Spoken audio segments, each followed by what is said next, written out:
নমস্কার, মিঠু হেসেল থেকে আমি মিঠু বলছি। আজকে একটা খুব সাধারণ রেসিপি করব, খুব অল্প টাইমের মধ্যে। এই যে বেগুন সবার ঘরেই থাকে, ক্যাপসিকাম আর টমেটো, এই তিনটে দিয়ে করব।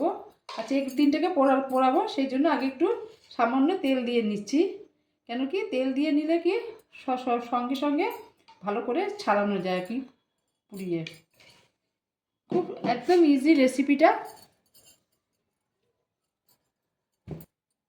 এই যে বেগুন, এটাতে ভালো করে তেল মাখিয়ে নিচ্ছি, এই টমেটোটা আর এই ক্যাপসিকামটা।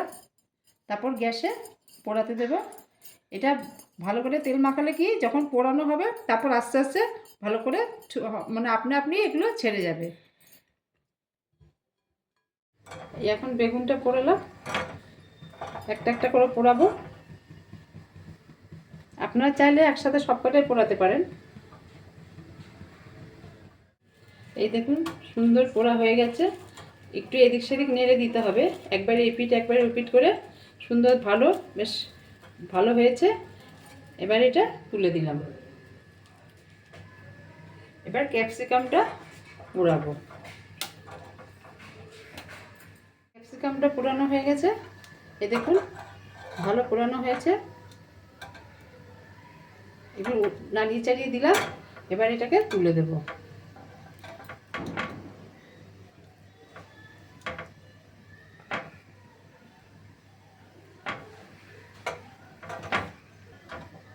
এবার টমেটোটাকে পোড়াবো। এই টমেটোও পোড়ানো হয়ে গেছে, একদম খুব ভালো পোড়ানো হয়েছে। এবার গ্যাসটাকে অফ করে দেবো। বেগুনগুলো খুব ভালো করে ছাড়ানো হয়েছে, বেগুনটা ক্যাপসিকামটা খুব ভালো ছাড়ানো হয়ে গেছে, এই টমেটো। এবার এগুলো সব মিক্সিতে গ্রাইন্ড করব। এই বেগুনটা দিলাম,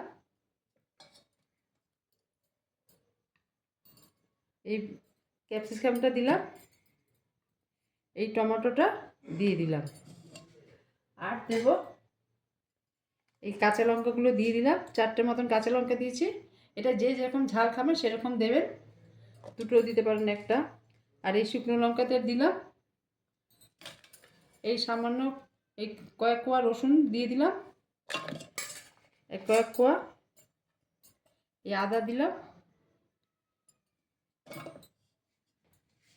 আর দেব এই বিট নুন।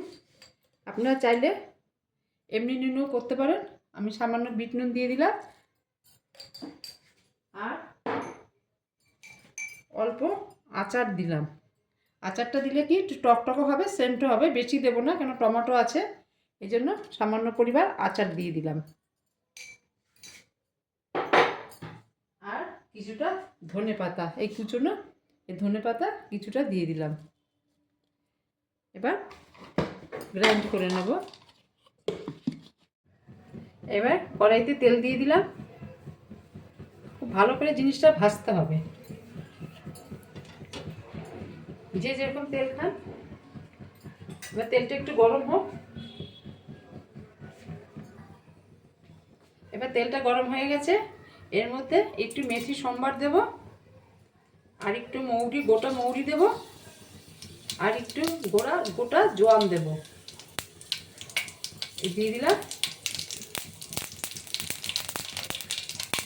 এইবার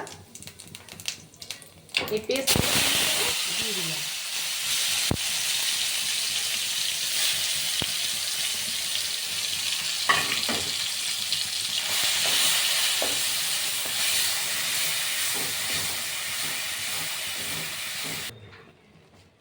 এবার ভালো করে এটা নাড়বো। মোটামুটি নাড়া হয়ে গেলে এর মধ্যে যা যা মশলা দেব। এবার নাড়ছি, মোটামুটি কষানো হয়েছে। এবার এর মধ্যে মশলাগুলো সব দিয়ে দেব। প্রথমে দেব একটু বিট নুন, আগেও দিয়েছি বিট নুন পেস্ট করার সময়, এখনও দিচ্ছি, বেশি দিচ্ছি না। আর দেব একটু হলুদ,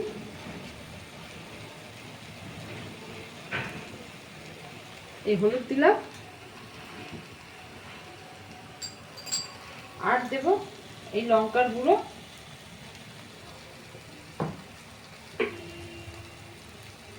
এই ভাজা জিরের গুঁড়ো, ভাজা ধনের গুঁড়ো,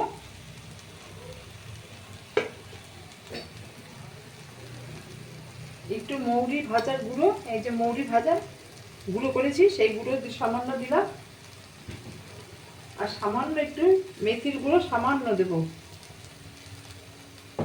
আর দেব গোলমরিচের গুঁড়ো সামান্য। এবার একটু সামান্য একটু জল দেব।